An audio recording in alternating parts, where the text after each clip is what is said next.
지금까지 빌라를 제가 추천드린 적이 별로 없었는데 지금은 빌라 하셔도 되는 이유 3가지에 대해서 오늘 말씀드리도록 하겠습니다. 첫 번째는 22년, 23년 고점에 맞춰진 이 역전세 물건이 경매로 쏟아지고 있습니다. 두 번째는 똘똘한 한 채의 영향으로 빌라의 수요자들이 감소를 하고 있습니다. 그리고 세 번째는 부동산 규제의 영향으로 임대사업자들이 보유하기가 어려워지고 있고 빌라 공급이 절벽입니다.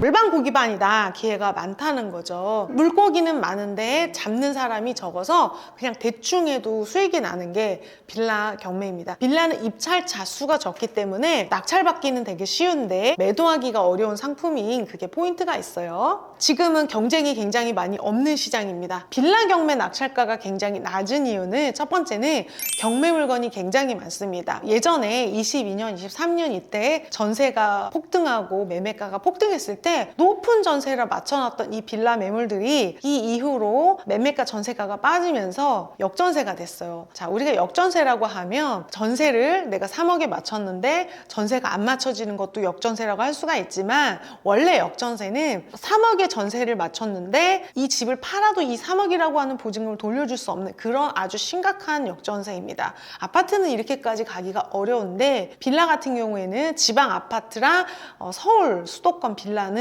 지금 전세가 이하의 매각이 안 되는 그런 상황이 되면서 경매 말고는 처리가 안 되고 있습니다. 물건이 많다. 옛날에 전세 3억에 맞췄는데 지금은 매매가 2억 5천에도 사는 사람이 없어서 경매 물건이 엄청나게 많다. 옛날에 전세 고가에 맞춰놨던 물건들이 진짜 수천 개가 나와 있습니다. 그런데 입찰자 수는 굉장히 적어요. 왜냐하면 두 번째 이유 때문입니다. 똘똘한 한 채.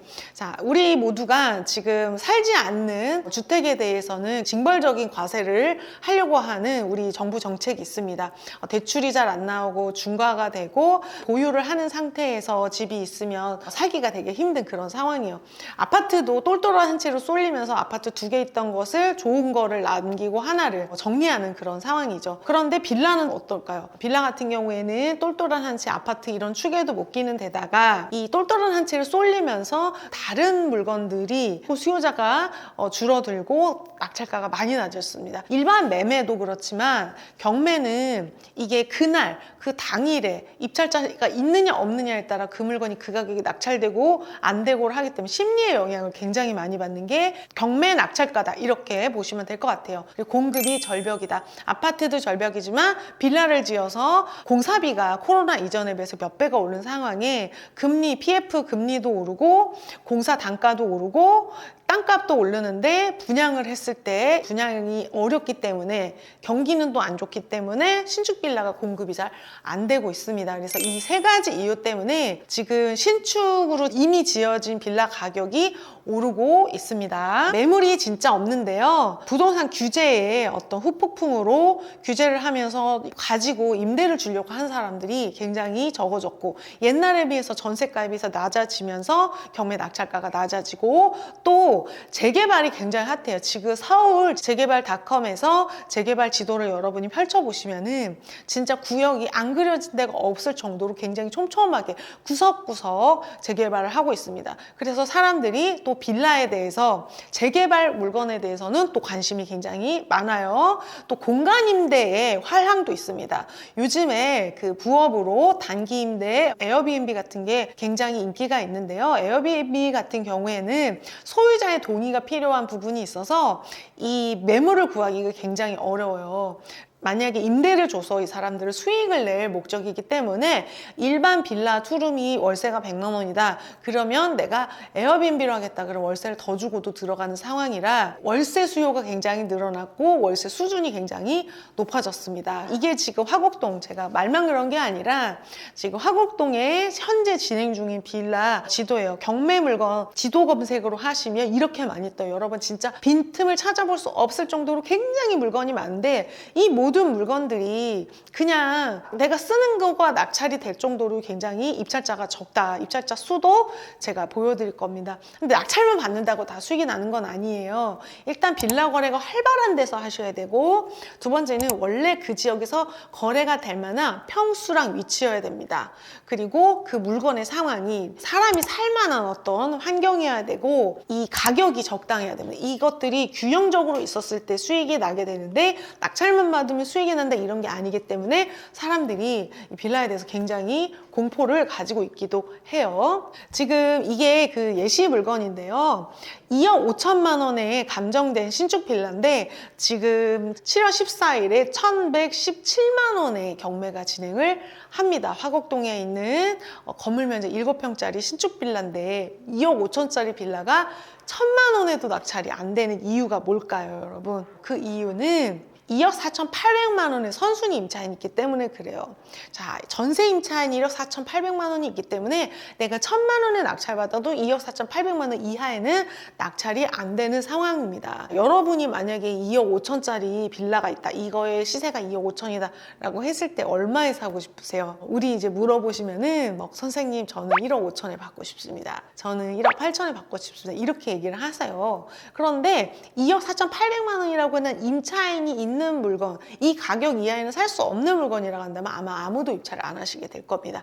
그래서 입찰자 수가 적고 전세 시세가 높을 경우에는 이 전세 임차인이 낙찰을 받아야 이제 끝나게 될 겁니다. 이게 제가 AI로 시세를 조회할 수 있는 그 사이트에 넣어서 이 빌라의 시세가 얼마인지 AI로 돌려봤어요. 그랬더니 이거의 시세는 2억 1,500이다 라고 얘기를 하고 있습니다.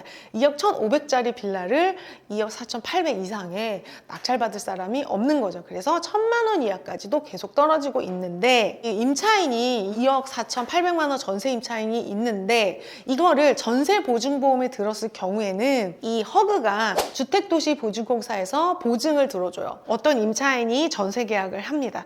집주인하고 제가 전세를 살게요. 그리고 전세 계약을 했는데 이거에 대해서 보험을 들잖아요. 혹시 임대인이 날짜에 맞춰서 내 돈을 안 주면 어떡하지? 그래서 보증보험을 얼마를 주고 보증을 든단 말이에요. 그랬는데 계약 기간이 끝나고 나서 내가 잘 살았다 그러고 나오려고 하는데 이 상황에 돈을 안 준다. 그러면은 주택도시보증공사의 계약 기간이 끝났는데 보증금을 돌려주지 않습니다. 그러면은 보증금을 돌려받는 그 절차에 맞는 서류를 제출을 하면 이 허그에서 돈을 돌려주고 임차인이 받아야 될 그 권리를 허그가 대신 주장을 해요. 그래서 경매로 이 물건을 넘긴 다음 이제 소유자한테 달라고 하죠. 그런데 안 주면 경매로 팔아서 그거를 허그가 임차인 대신, 원래는 소유자가 줘야 될 돈을 내가 먼저 줬는데 그 돈 그러면 경매로 낙찰됐을 때 임차인 주지 마시고 저한테 주시면 됩니다. 왜냐면 제가 임차인한테 먼저 줬거든요. 이렇게 대신 주는 거를 허그가 하고 있는 거예요. 그래서 전세 보증금을 못 준 그 채권에게 24년 한 해에만, 그러니까 22년에 전세를 고점 전세를 두고 24년에 사고가 난 그 금액이 3조입니다, 여러분. 3조 중에서 몇 천억은 악성 채권이 된 거예요.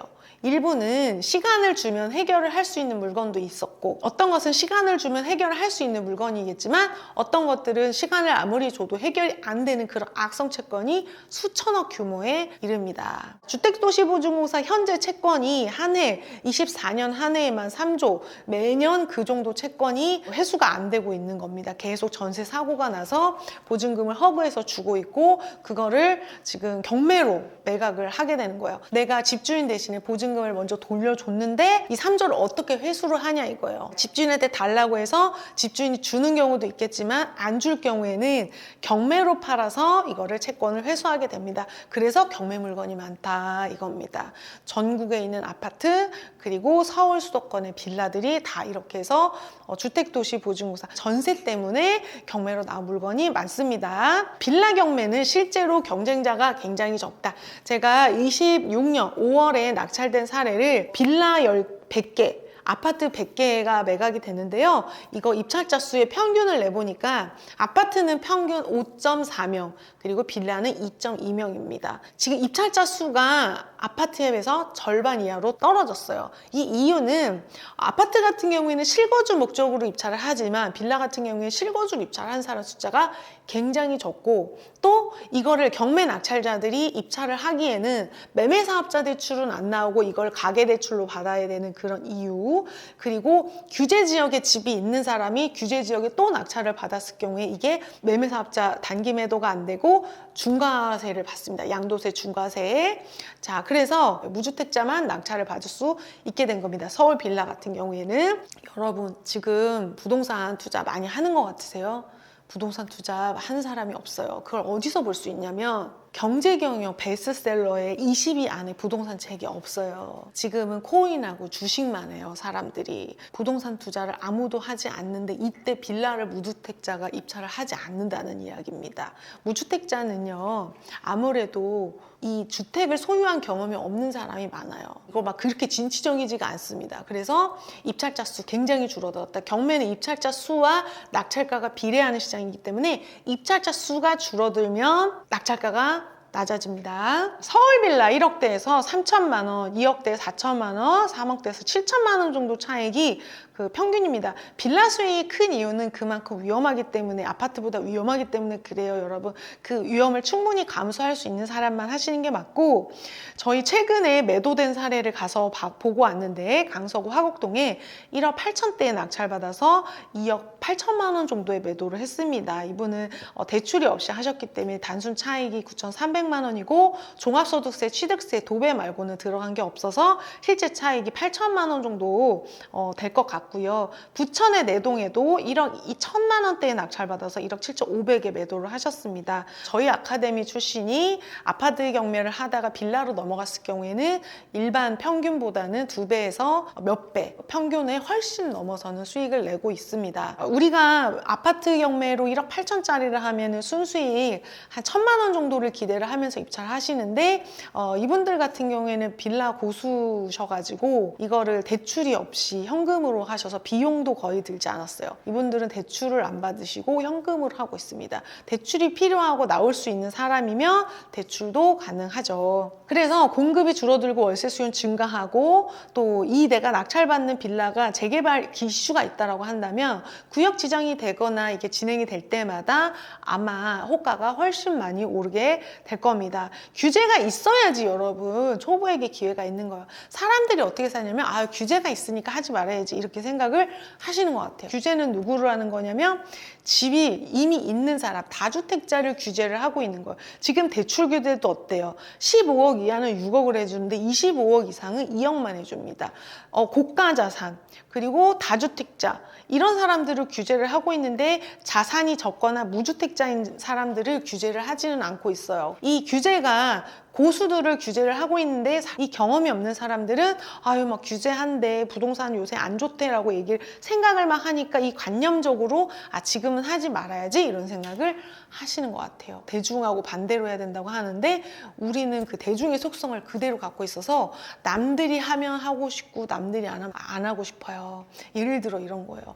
평생 주식을 안 했어요. 저는 예전에 펀드에서 돈을 반을 날려먹었거든요. 그래서 이런 투자를 되게 무서워하는데 요즘에 저도 하이닉스를 사야 돼 이런 생각을 한다는 거예요. 그게 뭐야? 그 남들이 사니까 사고 싶은 거잖아요. 그래서 맨날 그 뒷북을 쳐가지고 오른 다음에 사고 떨어지면 팔고 이렇게 그 반대로 하고 있는 거예요. 지금 경매 아무도 안 해요, 여러분. 생각보다 입찰자 수 굉장히 많이 줄어들었습니다. 작년에 비해서요. 빌라 경매에는 골키퍼가 없다. 제가 골키퍼가 없는 이유 한번 말씀드릴게요. 제가 그냥 옥션에서 강서구 화곡동의 빌라 작년에 낙찰된 사례를 쫙 뽑았는데 그냥 순서대로 쫙 뽑았을 때 이게 한 30개 정도 되는데요. 입찰자 수예요, 이게 주보사는 주택도시보증공사에서 임차인 대신 낙찰받은 물건인데 주보사 아니면 한두 명이 입찰하고 어쩌다가 이렇게 평수가 이렇게 조금 넓고 좋은 거는 6명이 입찰하지 거의 다 단독 입찰이다 이렇게 보시면 될 것 같습니다. 사당동도 마찬가지예요. 제가 사당동에 있는 물건도 리스트를 뽑았을 때 여기 보시면 입찰자 수가 1명, 10명, 사당은 그래도 좋잖아요. 그러면은 여기 12평, 평수 좀 넓으면 사람이 많이 들어오고 비싸면 또 1명 들어오고 1명 아니면 2명이 들어오는 겁니다. 이거는 서울 아파트예요. 서울 아파트는 지금 10억인데도 입찰자 수가 16명, 22명. 근데 빌라는 1억대인데 입찰을 1명씩 간다. 이렇게 생각하시면은 될 것 같습니다. 서울 아파트는 10억이라도 입찰자 수가 10명, 17명, 22명 이렇게 입찰을 하는데 빌라는 1명, 2명이 입찰을 하는 게 평균이다. 10개 물건 중에 5개 물건은 단독 낙찰로 낙찰이 됐습니다. 그래서 아파트 평균 입찰자 수 그리고 평균 낙찰가율 94%, 빌라는 69%다. 감정가가 높아서 그렇기는 하지만 어쨌든 입찰, 단독 입찰 비율로 봤을 때 압도적으로 빌라 낙찰가가 낮다. 선호도가 떨어져서 그래요. 경매는 선호도의 차이가 굉장히 많이 입찰가를 갈라요. 우리가 아파트 같은 경우에도 외곽에 있는 시골 아파트는 시세에 비해서 1억도 싸게 낙찰되는데 서울에 있는 핵심지 20억짜리는 1억 싸게 낙찰받는 것도 어려워요. 선호도에 따라서 굉장히 낙찰가가 많이 달라지는 게 경매입니다. 경매는 매수자들이 경쟁을 하는 시장이니까요. 이런 데이터를 가지고 있어서 제가 요즘에는 빌라는 골키퍼가 없다. 내가 입찰하면 그냥 나 혼자 입찰할 수도 있다. 이렇게 생각하고 조금 진짜 누군가가 살만한 그런 지역을 조금 싸게 입찰을 여러 번 하시면은 수익이 납니다. 지금 제가 전국을 다 봤는데 빌라는 전국 단위로 하기에는 거래량이 굉장히 적고 서울 수도권에서 일부 지역은 거래가 잘 되고 있어서 제가 그 지역을 지금 찾는 작업을 하고 있고 매주 임장을 가면서 그 지역과 물건을 체크를 하고 있어요. 빌라는 단독 입찰을 할 각오도 하고 입찰을 하셔야 됩니다. 자, 사람들이 선생님 저는 초보인데 경매 공부 이제 공부해서 언제 수익이 나요? 이런 얘기를 많이 하시는데요. 지금 주택 경매는 다주택자 고수가 하는 게 아니라 왕초보가 해요. 17억짜리 영등포 아파트가 있었는데 이거를 누가 170억에 입찰을 하셨어요. 경매에서 정말 자주 일어나는 사고인데 17억을 써야 되는데 0을 하나 더 쓰면서 170억 입찰을 하신 거예요. 이러면 어떻게 되냐면은 낙찰이 돼요. 왜냐하면 제일 높은 가격을 썼기 때문에 낙찰이 됩니다. 우리가 생각하는 것만큼 고수들이랑 경쟁을 하는 게 아니라 17억짜리 아파트를 입찰을 하시면서도 입찰표조차 잘 못 쓰는 초보들이 경쟁을 하는 시장이기 때문에 해야 되는 것들, 진짜 조사해야 되는 것들을 조사를 하시고 실수를 안 하고 조금 싸게 받고 싶다면 여러 번 입찰을 하시면은 수익이 나는 게 빌라 경매입니다. 여러분이 망설이는 이유는 그거 막연한 것에 대한 두려움 그리고 어떻게 하는지 모르는 것에 대한 건데요. 낙찰이 싸게 되는 지역 그리고 잘 팔리는 지역을 찾고 있는데 찾았어요. 몇 개를 찾았어요. 그래서 제 인스타나 이런 데 보면 제가 임장간 사진들이 있는데 여름이라 이제 한 2시간만 돌아도 녹초가 될 정도로 굉장히 힘든데 지금 매주 제가 다니고 있고 그런 지역을 저희 직원들이 다 일일이 등기를 확인을 하고 거래량을 확인을 하고 사례를 보면서 다 찾아내고 있습니다.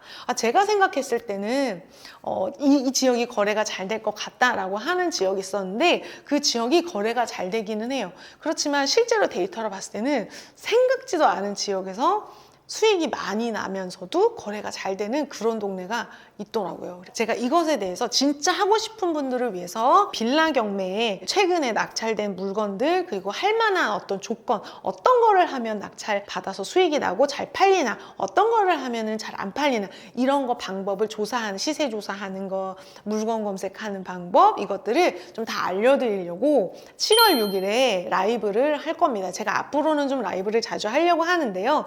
7월 6일 라이브에서는 빌라 경매에 대해서 제가 다 알려드릴 거고 8시에 할 겁니다. 이거를 들어오시려면은 저희가 단톡방이 있는데요. 이 단톡방에 들어오셔서 기다리고 계시면 제가 또 질문 링크를 드릴 거예요. 거기 이제 질문을 남겨주시면 그 질문을 바탕으로 제가 강의가 끝난 다음에 답변을 다 드리도록 하겠습니다. 제가 책에서 어디서 봤는데 어떤 걸 보고 가슴이 설레면 내 안에 그거를 할 수 있는 능력이 있는 거라고 했어요. 그래서 만약에 이제 여러분이 이 강의를 들으시고 선생님이 하는 얘기를 들어보니까 저 정도는 나도 노력하면 할 수 있을 것 같다 이런 생각이 들면 여러분은 그 안에 이걸 할 수 있는 능력이 있는 겁니다. 7월 6일 라이브에서 뵙도록 하겠습니다. 단톡방으로 다 들어오세요.